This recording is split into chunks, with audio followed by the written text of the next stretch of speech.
Alors qu'il a tout juste 14 ans, il appelle les urgences et déclare à l'opérateur que son père a tenté de le tuer. Pour se défendre, il n'a pas eu d'autre choix que de lui tirer dessus. La patrouille de police qui se déplace sur les lieux est loin de s'attendre à une telle découverte. En effet, ce n'est pas une seule victime, mais deux que la maison dissimule. Le père de famille a effectivement essuyé de nombreux tirs. Un adolescent a lui aussi connu la mort, dans des conditions plus extrêmes. Comment on en est arrivé là? C'est la question qu'on peut se poser. Qu'est-ce qui a poussé un adolescent à commettre un double meurtre? Aujourd'hui, je vous présente le cas du jeune Eldon Samuel. Alors là, vous êtes tranquillement posé sur votre canapé pour découvrir cette affaire criminelle. Vous êtes sûrement en train de déguster votre mojito et à déguster vos chips.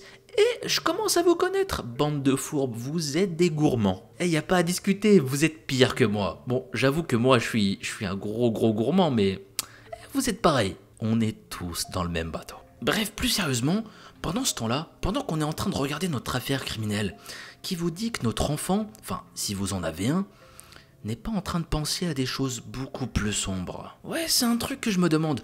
Qui vous dit que votre enfant que vous avez laissé seul dans sa chambre n'est pas en train d'imaginer certaines choses? Qui vous dit qu'il n'est plus celui que vous imaginez? Qui vous dit qu'il n'est plus celui que vous avez connu jusqu'ici? Alors je veux pas vous rendre parano, mais l'histoire qui va suivre fait beaucoup réfléchir. Vous allez comprendre pourquoi je vous dis tout ça, et ça fait très peur, croyez-moi. Eh bien salamat mon ami, j'espère que tu vas bien et que ta famille se porte bien. L'histoire que nous allons voir aujourd'hui est très sombre et cache de nombreuses choses qui vont nous révolter. Pour vous dire, j'ai rarement vu une histoire pareille et c'est pour ça que j'ai envie d'avoir vos avis concernant cette affaire. Donc sans plus attendre, n'hésitez pas à vous abonner pour les nouveaux arrivants et à liker cette vidéo. Ça aidera beaucoup pour l'avenir de la chaîne. Maintenant que c'est fait, éteignez votre lumière, installez-vous bien et laissez-vous emporter par ma voix.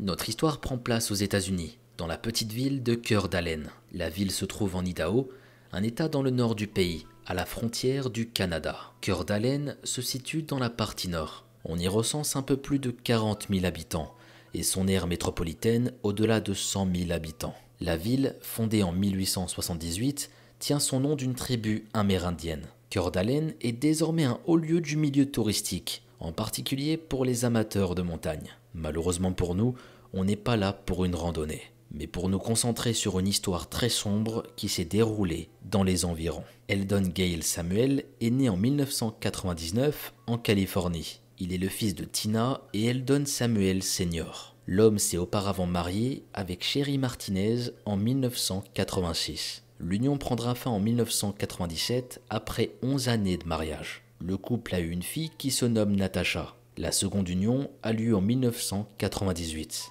Avec Tina, Eldon Sr. donne naissance à deux garçons. Eldon, troisième du nom, comme vous l'avez compris, et Jonathan. Ce dernier vient au monde seulement 11 mois après son aîné. Jonathan est diagnostiqué d'un autisme sévère avec les années. La famille réside à Modesto. La ville se trouve à 1h30 de San Francisco et à 1h20 de Sacramento. Et maintenant, pour ne pas se perdre, j'appellerai l'enfant par son prénom Eldon, et le père par le père, tout simplement. Donc le papa exerce la profession de mécanicien. Pour ce qui est de Tina, on n'a pas d'informations sur son travail si elle en avait un. Le quotidien de la famille est rapidement bouleversé, alors que les garçons sont encore jeunes. Tina est blessée suite à un accident de voiture en 2003. Grièvement blessée, la mère de famille reçoit un traitement médicamenteux. Les analgésiques prescrits prennent rapidement une importance pour elle, créant une dépendance. Tina a des comportements assez dangereux et elle songe à plusieurs reprises à mettre fin à ses jours. Elle est envoyée à l'hôpital à plusieurs reprises. Et pour rien arranger, le père vit une situation similaire peu après. L'homme se blesse à l'épaule au travail. Il doit lui aussi prendre des médicaments afin de supporter la douleur. Les parents sont tous les deux dans des états de santé vulnérables. L'addiction du papa devient sérieuse au fur et à mesure du temps. Si son épouse consomme aussi, elle ne semble pas aussi atteinte psychologiquement que son mari. La toxicomanie paternelle gagne en intensité quand la paranoïa s'invite. Le père est convaincu qu'une apocalypse zombie allait se produire très prochainement. Ces délires prennent une certaine place dans le quotidien familial. Il souhaite que ses enfants soient préparés à cette éventualité. La présence de Natacha dans le foyer entre 2010 et 2011 ne change rien. Natacha, leur fille, découvre ainsi l'atmosphère familiale. Ici, on ne sait pas dans quelles circonstances Natacha atterrit chez les Samuel. Eldon, leur fils, quant à lui, est préparé dès l'enfance. Le garçon s'entraîne au maniement des armes, que ce soit des couteaux ou des fusils. Il est formé à survivre en cas d'apocalypse zombie, sous les yeux de Tina, sa mère. Le père de famille n'a de cesse de répéter les mêmes préceptes à son fils aîné. S'il veut survivre face à un zombie, il doit lui tirer une balle dans la tête avant de la couper. Le papa n'hésite pas à offrir des armes à son fils, notamment lors de son anniversaire. C'est là que tu vois qu'on n'a pas la même enfance. Aux États-Unis, faut le dire, c'est des vrais barjots. Le petit, il reçoit un cadeau, à l'intérieur, t'as un Colt. T'as un Colt, un revolver, le truc. Moi, quand j'étais petit, je rêvais d'avoir un Action Man. Un jouet qui a très mal vieilli d'ailleurs. Et si vous faites des recherches sur internet, regardez juste ici, c'est même flippant comme jouet. Comment j'ai pu vouloir un Action Man, sérieux? J'étais fou. Comment j'ai pu aimer un jouet pareil, sérieux? Bref. Non mais sérieusement, lui on lui offrait des armes, moi on m'offrait des Kinder Surprise. C'est pour vous dire à quel point la différence était énorme. Plus sérieusement, je rigole et on blague dessus, mais ce qu'on voit là est très grave. Ici, je n'imagine même pas une enfance pareille à mon pire ennemi. Vivre avec un proche qui a des addictions, c'est déjà une épreuve chaque jour. Mais là, le père de famille est dans un délire presque continu. Tout le monde vit sous la coupe d'un homme qui, au lieu de demander de l'aide, fait régner la terreur. La vie des enfants à la maison est loin de ressembler à celle des autres. La paranoïa du père n'est d'ailleurs pas le seul problème. L'environnement dans lequel Eldon et Jonathan évoluent est loin d'être sain et agréable. Les maisons dans lesquelles les Samuel vivent sont insalubres, infestées d'insectes. La famille se retrouve expulsée à plusieurs reprises pour des causes de loyer ou factures impayées. Il n'existe aucune réelle stabilité. Il est également souvent arrivé que les parents laissent les enfants seuls à la maison. Eldon se retrouve seul à prendre soin de son petit frère. Le père de famille est une personne au fort tempérament. Il semble constamment de mauvaise humeur. Il contrôle tout et tout son entourage, que ce soit physiquement et mentalement. Il possède une arme à feu de calibre 9 mm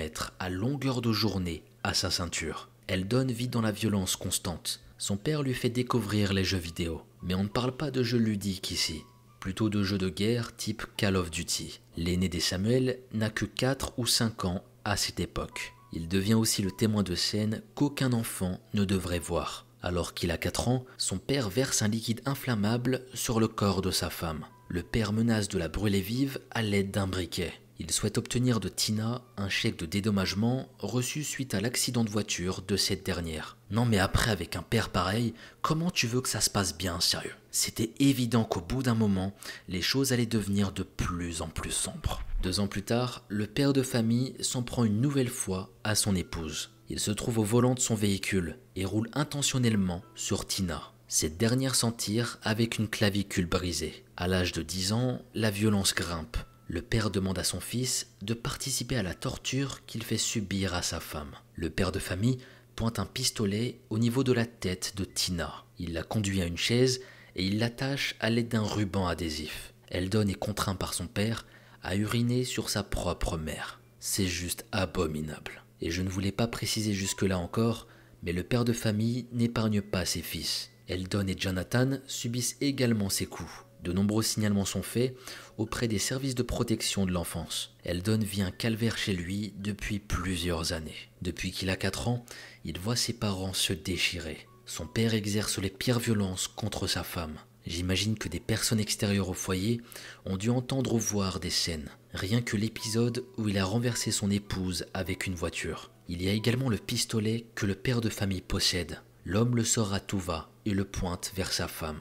Et qui nous dit qu'un jour, il ne la dirigera pas en direction de ses fils? Dites-moi, avec une personne aussi instable et dangereuse, tout était possible. À ce stade, personne ne semble se déplacer afin de faire une vérification au domicile familial. L'instabilité du couple, voire même de la famille, cause de nombreuses séparations. Tina va quitter une dizaine de fois le foyer familial seule. La mère finit toujours par revenir pour ses garçons. En mai 2012, elle sent qu'elle ne peut plus poursuivre cette vie. La séparation est définitive cette fois-ci. après 14 ans de mariage. Elle laisse une fois de plus ses enfants derrière elle. Ici, je pense pas qu'on puisse en vouloir à la mère de famille. Nous avons ici une femme qui a subi des actes d'une violence inouïe. Elle a manqué de perdre la vie à plusieurs reprises. Si elle est partie, ça ne voulait pas dire qu'elle n'aimait pas pour autant ses enfants. Le papa décide de déménager avec Eldon et Jonathan.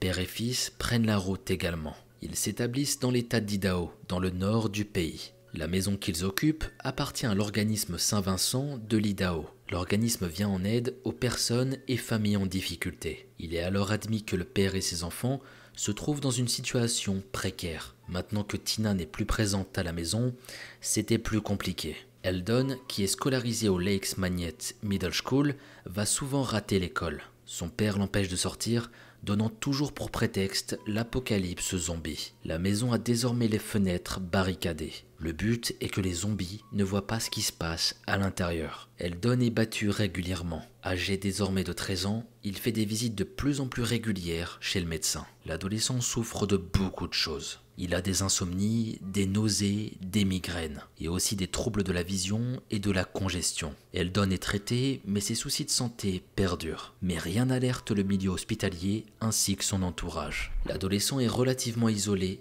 à cause de son père. Il n'a pas vraiment d'amis, et il n'y a que son petit frère qui subit le même sort. Quand j'ai lu cette liste, je me suis demandé combien de troubles il fallait pour que quelqu'un s'inquiète. C'est un adolescent et il souffre de choses tellement importantes. Combinés ensemble, il y a peut-être nécessité de faire quelque chose. Eldon n'a pas été hospitalisé une seule fois pour faire des examens. C'était juste des visites chez le médecin, avec une ordonnance à la fin, puis c'est tout. Personne ne s'est vraiment soucié de lui. Le 24 mars 2014, alors que la nuit commence doucement à tomber, un opérateur du 911 décroche la ligne. À l'autre bout du fil, un jeune garçon fait des révélations troublantes. Il raconte à son interlocuteur que suite à une agression de son père, il lui a tiré dessus. Une patrouille de police se rend tout de suite sur place et trouve le garçon qui a contacté les secours. Il s'appelle Eldon et il a 14 ans. Le garçon reste avec un agent pendant qu'un autre fait le tour du domicile. Le policier tombe assez vite sur la scène de crime. Il tombe sur une mare de sang juste à quelques pas de la porte d'entrée. Instinctivement, il suit la traînée, quittant le salon.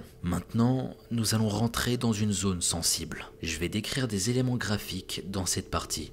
Donc pour les plus sensibles d'entre vous, faites attention.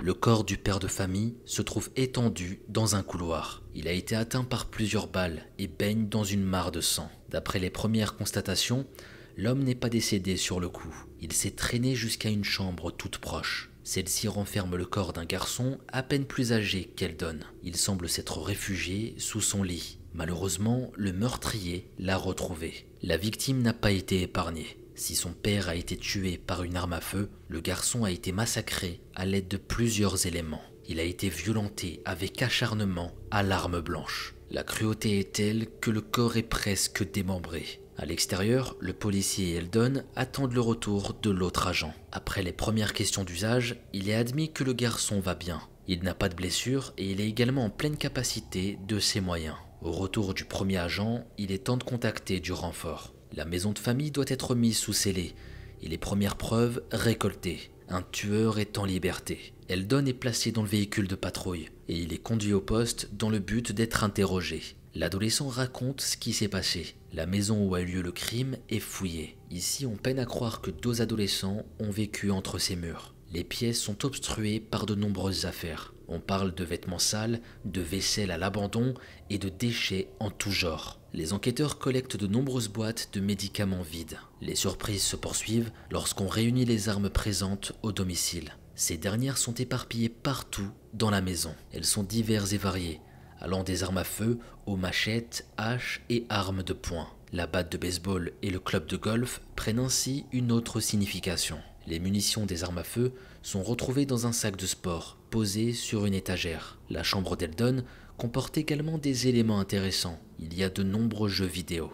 Parmi ceux-ci, on y trouve une casquette Fear the Reaper. D'après ce que j'ai compris, ce serait une marque. Et cela se traduit par peur de la faucheuse. La scène de crime s'étend d'un bout à l'autre de la maison. La traînée de sang que le père laisse derrière lui forme un chemin du salon jusqu'à la chambre de son fils. La tache de sang la plus importante se situe d'ailleurs dans la pièce de vie. L'autre chambre où les corps ont été découverts est une scène d'horreur. Le sang est projeté partout. Plafond, murs et meubles portent la trace du crime. Ici, nous allons à nouveau faire face à des détails explicites. Je le rappelle encore une fois, mais faites attention à ce que vous allez entendre, pour les plus sensibles. Je le répète parce que je veux pas traumatiser qui que ce soit. Et je veux pas être responsable de ça. C'est vraiment pas mon but. Enfin bref. Les corps des 2 victimes, transférés en institut médico-légal, sont examinés. C'est le docteur Sally Aiken, médecin légiste du comté de Spokane, qui procède à l'examen. Le père est mort d'une hémorragie. Il a reçu 4 balles de fusil dans un temps très court. Jonathan est celui sur lequel le meurtrier s'est acharné. L'adolescent reçoit des balles de fusil et de pistolets semi-automatiques au niveau des jambes. Par la suite, il est victime de coups de couteau dans l'ensemble du corps. Le meurtrier s'est ensuite emparé d'une machette. Il porte de nombreux coups sur la tête de Jonathan. Le médecin légiste conclut que la mort est survenue à cause d'une importante hémorragie due aux balles reçues. Les coups de couteau ont eu lieu post-mortem. Eldon s'est acharné sur le corps de son frère. Il a presque décapité le corps de Jonathan et coupé les mains. Les plaies sont très nombreuses. Les blessures se comptent au-delà de 100, si ce n'est pas plus. Le schéma familial dans lequel le jeune garçon a grandi se dessine progressivement. Les antécédents médicaux des parents sont retrouvés. Comme vous le savez, Tina et le père sont de gros consommateurs de pilules. Tina avait obtenu 789 prescriptions pour des traitements médicamenteux de la part de 52 médecins. Quant au père de famille, c'est 562 ordonnances de 36 médecins différents qu'il s'est vu prescrire entre 2003 et 2013. Le produit qui revient souvent est l'hydrocodone. C'est un analgésique narcotique. La vente est interdite en France car il est considéré comme un produit stupéfiant. L'enquête n'a pas pu déterminer quelles ont été les consommations réelles des parents. Je pense qu'on n'a pas besoin de savoir combien de médicaments ont été ingérés à ce stade. Rien que les chiffres sont bien parlants. D'ailleurs, j'ai découvert que l'hydrocodone était un constituant de la vicodine. Ce nom vous dit peut-être quelque chose. Il s'agit des pilules que Dr House passe son temps à ingurgiter. Je pense que vous avez tous à peu près la référence. Maintenant, je vais vous raconter ce qui a mené à la tuerie. Le passage à l'acte d'Eldon aurait été motivé par une ultime menace de son père. Son père avait ce soir-là assuré que des zombies arrivaient. Il a tiré une balle de pistolet à l'extérieur de la maison. Le père indique à son fils qu'il était temps de faire ses valises et de partir. Son fils refuse, déclenchant la colère paternelle. Le père d'Eldon menace de l'expulser de la maison. Le père de famille souhaite même aller plus loin. Il demande à son fils de laisser ses affaires derrière lui avant de partir. Eldon devait lui obéir en combattant les zombies, ce qu'il n'a pas fait. L'adolescent n'a plus supporté cette situation. Il s'empare d'une arme, il la tourne en direction de son père et il tire une première fois. Le père de famille, âgé alors de 46 ans, tente de s'enfuir. Il a été atteint à l'estomac par son fils, se retrouvant projeté au sol. Eldon est sur les traces de son père. Il dirige à nouveau son arme, cette fois-ci au niveau du visage. 2 balles traversent la joue de l'homme qui est à terre. Le père est alors proche de la chambre où se trouve Jonathan.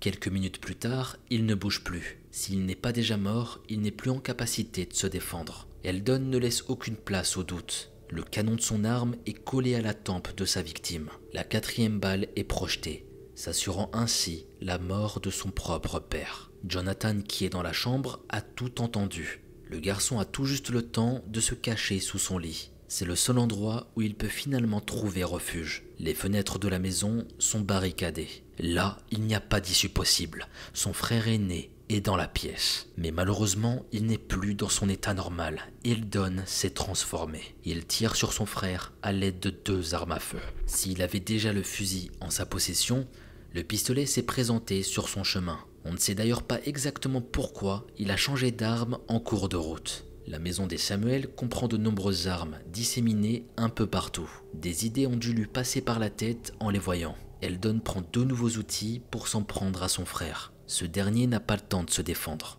Jonathan est attaqué sauvagement à coups de couteau, puis de hachette. Le sang du garçon se répand partout dans la pièce. Les meubles se retrouvent à baigner dans le sang. Le plafond et les murs se peignent en rouge en des marques irrégulières. Jonathan meurt de la main de celui qui était son allié, dans son quotidien teinté de violence. Le suspect explique son geste d'une cruelle manière. Il assure que si son frère n'avait jamais existé, il aurait vécu au sein d'une famille heureuse. Eldon prétend même avoir détesté Jonathan pendant plus de 5 ans. Pour ce qui est de son père, le jeune garçon est plus tendre dans ses propos. Il aimait son père. Cependant, la dépendance de ce dernier aux médicaments le mettait dans un état terrible. Eldon raconte même que son père devenait fou après avoir consommé. Le jeune garçon parle de la consommation de son père. Selon lui, elle n'est pas uniquement due à une ancienne blessure. Le papa se droguait en raison de l'autisme de Jonathan.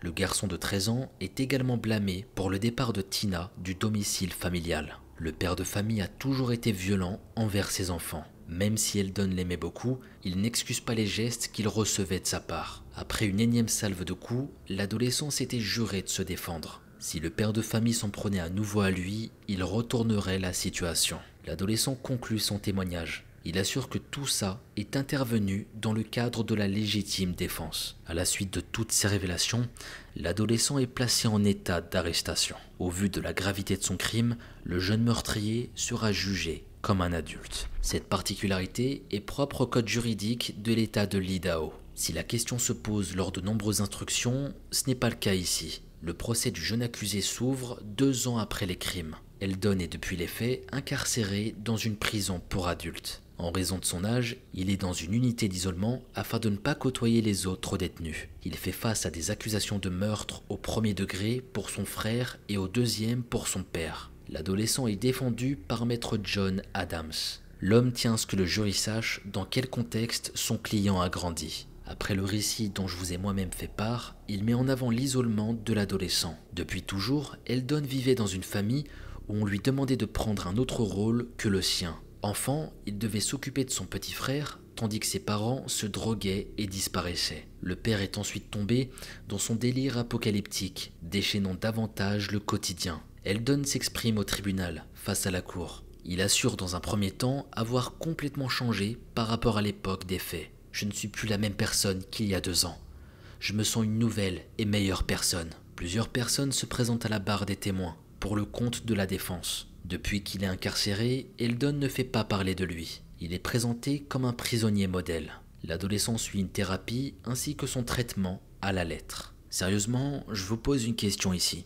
Selon vous, est-ce qu'il mérite une seconde chance? Je suis assez curieux d'avoir votre point de vue et vos arguments dans les commentaires. La propre mère de l'accusé, Tina, s'exprime à l'audience. Elle décrit son ex-mari comme l'homme qu'il a été, un être violent. À l'époque où la famille était réunie, son mari était constamment sous l'effet des pilules. Tina ne se cache pas non plus avoir été dépendante, à un degré un peu moins important. Elle se remémore des moments où son fils est venu à son secours. Il lui aurait sauvé la vie plusieurs fois. Eldon défendait également son frère face à la colère du père de famille. Tina parle de l'enfance difficile de son fils et présente même des excuses. Elle implore le juge de sauver la vie de son fils. Ici, je vous avoue que je suis partagé concernant l'intervention de Tina. On peut comprendre qu'elle ne veuille pas qu'Eldon paye toute sa vie pour le meurtre de son père. Ça, on peut le comprendre. Mais j'ai l'impression qu'elle oublie que Jonathan a été tué lui aussi. Il n'a pas été tué par erreur, non. Il a été tué dans d'atroces souffrances. Le père n'était pas la personne la plus humaine du monde.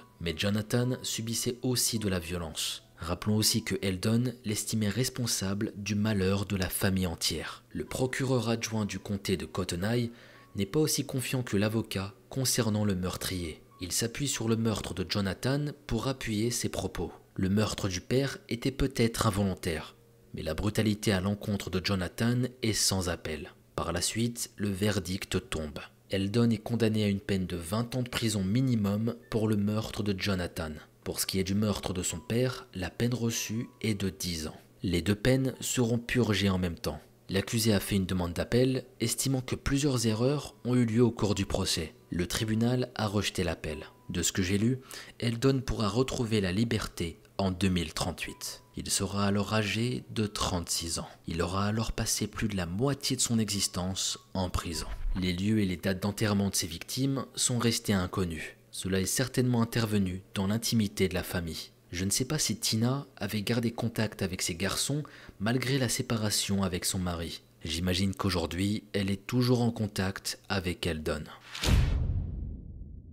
On se retrouve pour la conclusion de l'affaire Eldon Samuel. Et sérieux, que dire face à un tel drame? Honnêtement, j'ai énormément de peine pour le frère de Eldon, qui a subi une mort affreuse, plus qu'affreuse. Jonathan était caché sous son lit, et là t'as son frère qui le retrouve et qui le massacre. C'est juste horrible. Comment tu peux en arriver là, sérieux?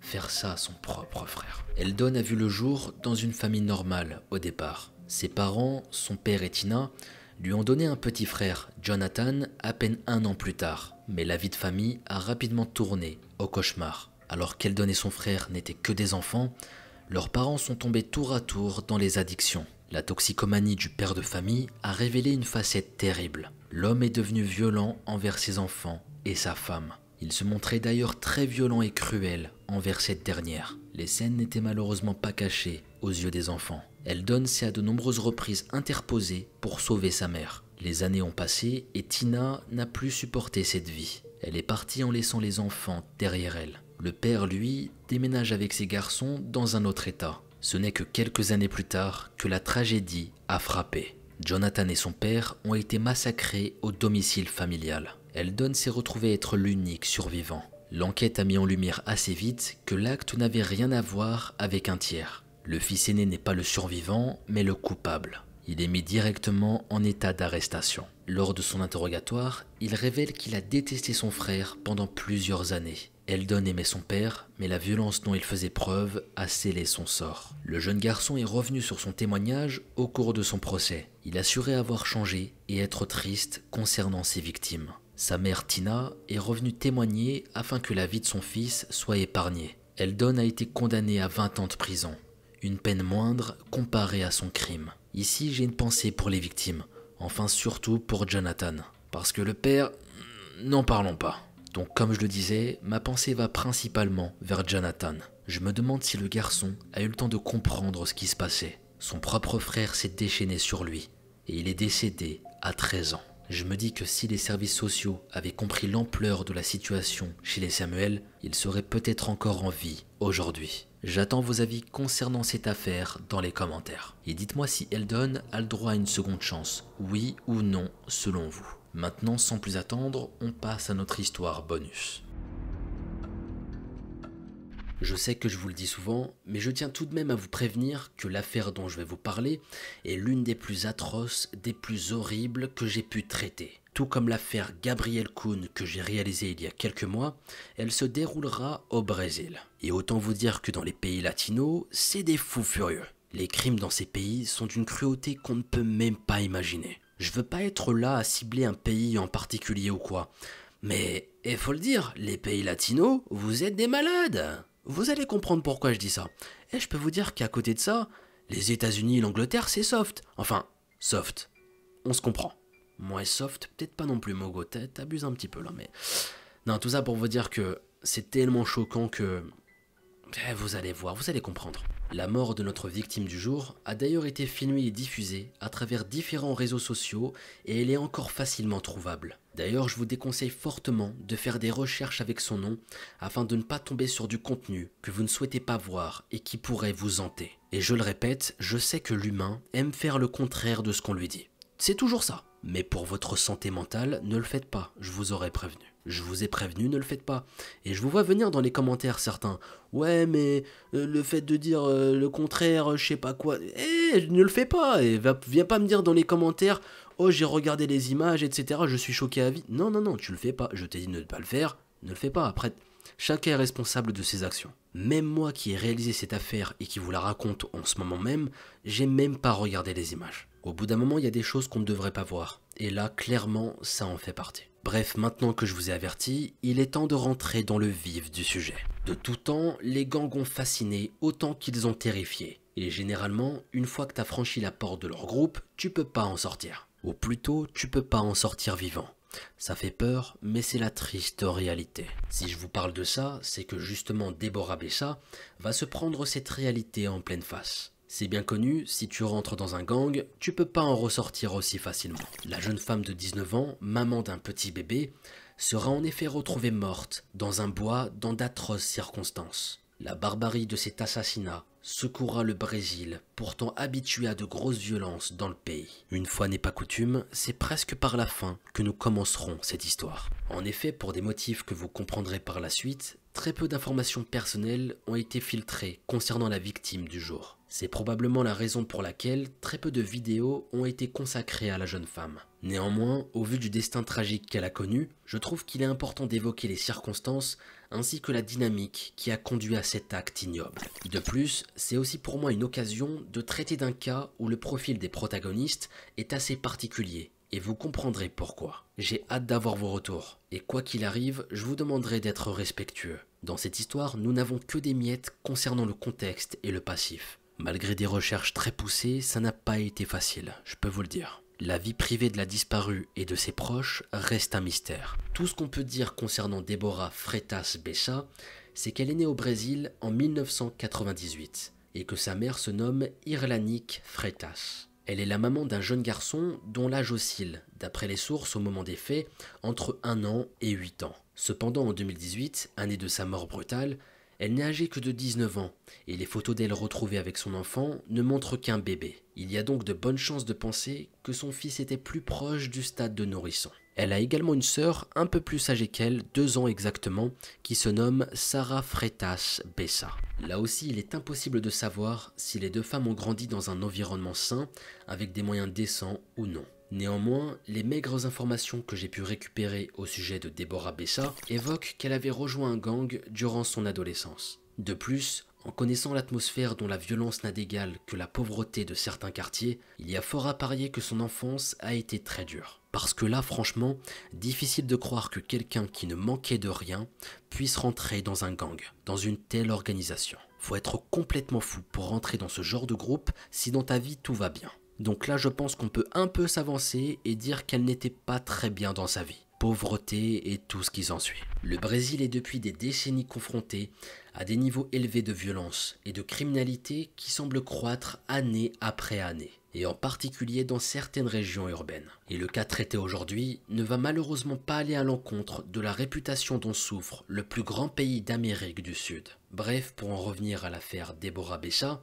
dans sa jeunesse, elle aurait rejoint le gang Bandidos 13. Mais elle aurait décidé de le quitter et de se ranger après la naissance de son fils. Ainsi, quelque temps avant sa mort, elle avait réalisé une vidéo où elle indiquait sa volonté de se retirer de l'organisation et de ne plus en faire partie. Désormais maman, elle aspire à une vie paisible et honnête, pour élever dans les meilleures conditions possibles son enfant. Elle s'était établie dans l'état de l'Acre, qui a pour capitale Rio Branco, situé au nord-ouest du Brésil et ayant pour frontières le Pérou et la Bolivie. Elle était loin de l'image cliché des favelas, entourée de riches habitations ultra-modernes. C'est dans cette région, en bonne partie recouverte par la forêt amazonienne, qu'elle vit. Cet état au climat tropical est un des moins peuplés du Brésil et possède un paysage à la végétation verdoyante. Des paysages magnifiques qui malheureusement vont connaître un drame. Quelque chose de terrible va se produire dès le début de l'année 2018 et on va le découvrir. Le mardi 9 janvier 2018, Deborah se rend à Caladino.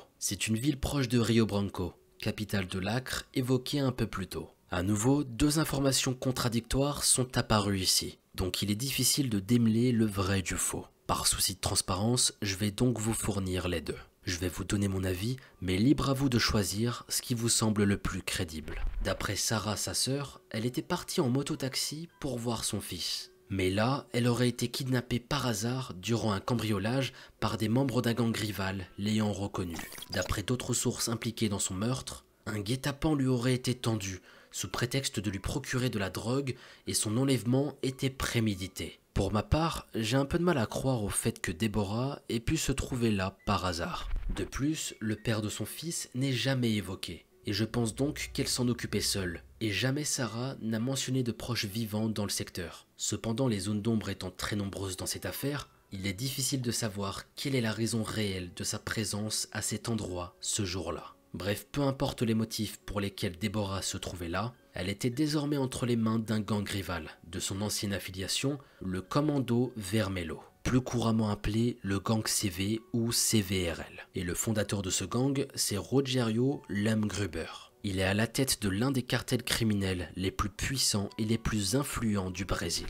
Originellement connu sous le nom de Phalange Vermelha, Phalange Rouge en français, il fut le fruit d'une alliance inattendue. En effet, durant la dictature militaire qui a eu lieu au Brésil de 1964 à 1985, les prisonniers ordinaires et les militants de gauche étaient incarcérés ensemble. Afin de lutter contre leurs conditions de détention à la prison Candido, les prisonniers vont s'associer entre eux en 1979. Le but initial de ce rapprochement était d'améliorer leur qualité de vie et de financer aussi des tentatives d'évasion.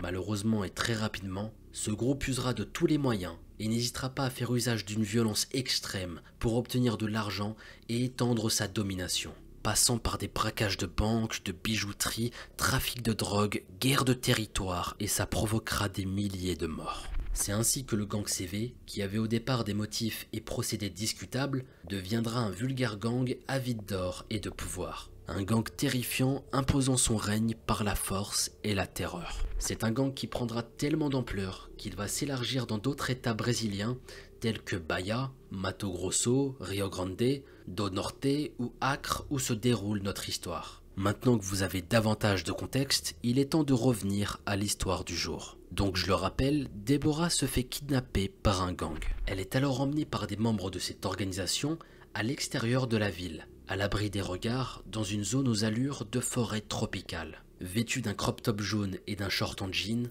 tenue par les cheveux par celui qui semble être le leader du petit groupe l'ayant enlevée, elle est contrainte de s'agenouiller dans la terre boueuse. La situation semble extrêmement délicate pour la jeune femme qui se retrouve seule et sans défense. Entourée par ces personnes au visage caché, peu amicaux et armés, elle ne semble pas vraiment comprendre ce qu'ils lui veulent, cherchant probablement à gagner du temps, à sauver sa vie en provoquant de l'indulgence ou par réelle innocence. Elle déclare d'ailleurs qu'elle n'a rien fait de mal. Malheureusement pour elle, ça n'aura pas l'effet escompté. L'homme qui lui tient ses cheveux lui rétorque qu'elle a tué ses frères. Il lui reproche de tuer des membres de son gang. À partir de là, il ne réfléchit pas une seconde de plus. Il commence alors à rapprocher la machette qu'il serre dans sa main contre le cou de Deborah qui a à peine le temps de se débattre. Là, il lui met un coup, deux coups, et Deborah pousse un cri déchirant. Mais au troisième coup qui s'abat sur elle, on entend des petits gémissements qui s'échappent de sa gorge, partiellement tranchée. On pouvait l'entendre régurgiter du même endroit, probablement à cause de la douleur. Encore vivante et consciente, elle tombe sur le côté, presque en position fétale.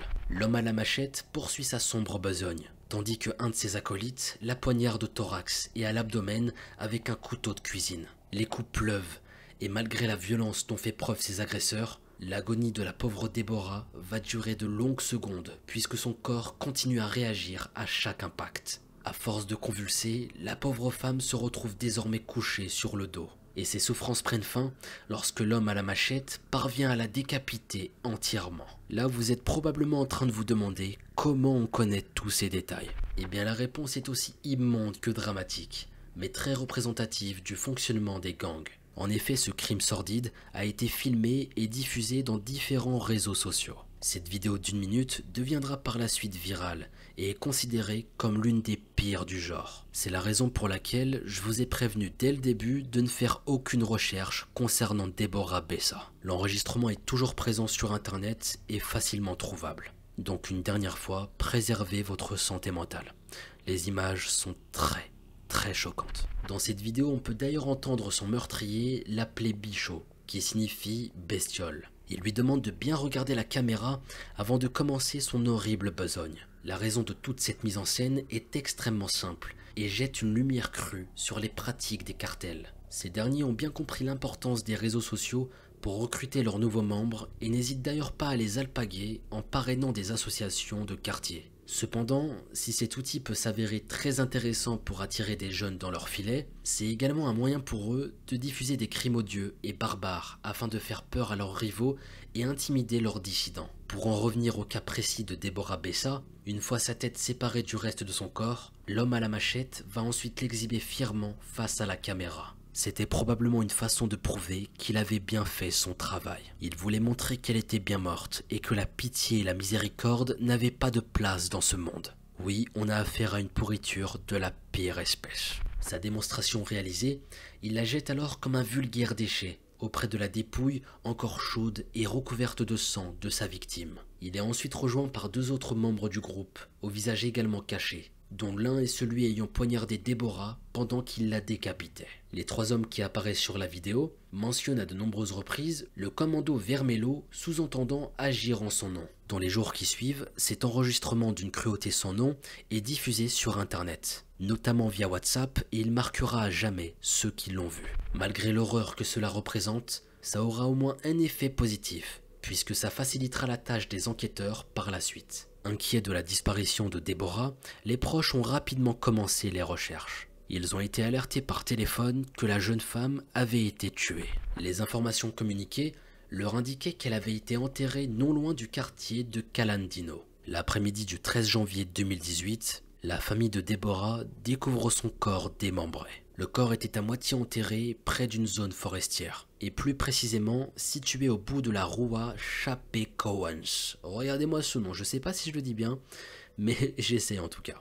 Rua Chapecowens. Bref, la scène de crime délimitée et le corps mis en sécurité et analysé par les forces de l'ordre, l'enquête va grandement s'accélérer. Cependant, à peine quelques jours plus tard, de nouvelles preuves accablantes vont finir par faire éclater la vérité au grand jour. Dès le 26 janvier, la fameuse vidéo va fuiter d'un groupe WhatsApp et devenir virale. La police était déjà en possession de cet élément depuis plusieurs jours et tentait d'identifier les meurtriers et complices de ce crime grâce à elle.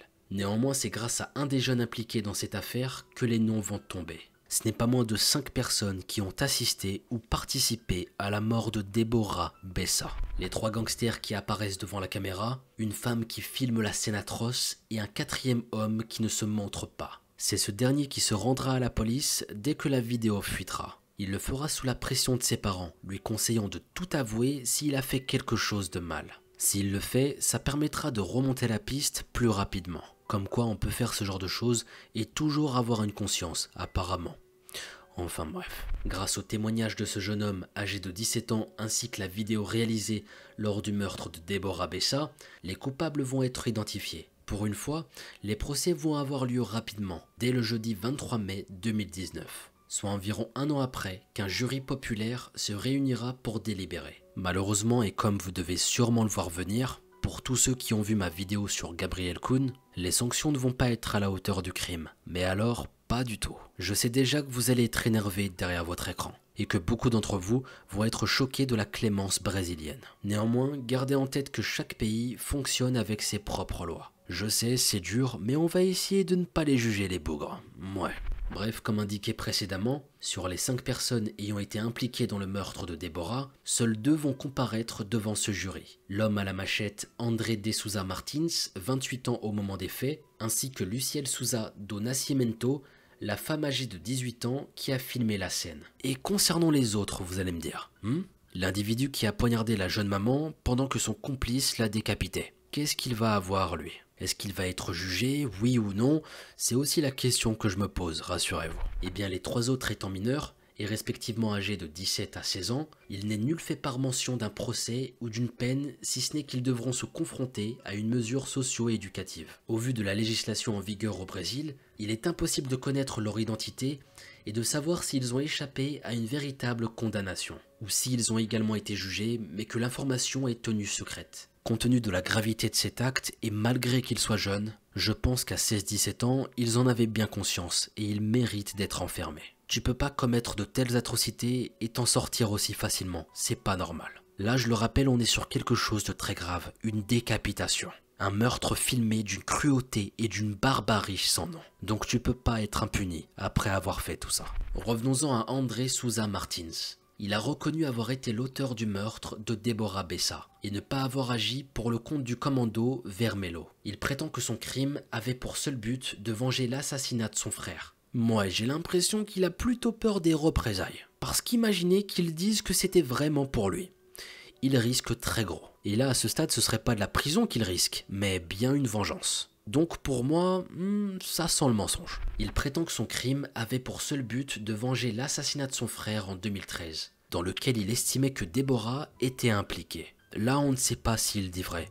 On a de quoi se douter, je pense. Et au vu du passé trouble de la victime, ainsi que les règles et lois opaques qui règnent dans les gangs, il est difficile de savoir si c'est le motif réel pour ce meurtre. Il niera tout le long de son audience avoir démembré le corps de la jeune femme, et il sous-entendra que l'un des 4 autres complices en était responsable. Pour ce crime et après un procès de 13 heures, il sera condamné dans un premier temps à plus de 42 ans de prison, mais il fera rapidement appel. Son jugement sera révisé et il écopera d'une réduction de peine. Il va passer de 42 ans de prison à 36 ans de prison. Lucielle Souzac, quant à elle, a également avoué avoir filmé la scène, mais réfute avoir joué un autre rôle dans la mort de Déborah. Pour elle, elle n'a fait que filmer et rien d'autre. Elle recevra une condamnation de 20 ans de prison, et celle-ci n'a jusqu'à présent fait l'objet d'aucun allègement. Pour conclure cette affaire, sachez qu'André n'a jamais exprimé le moindre remords, et a simplement demandé pardon à la société, indiquant qu'il regrettait pour ses enfants. Il affirme qu'il a gâché sa vie et celle de sa mère,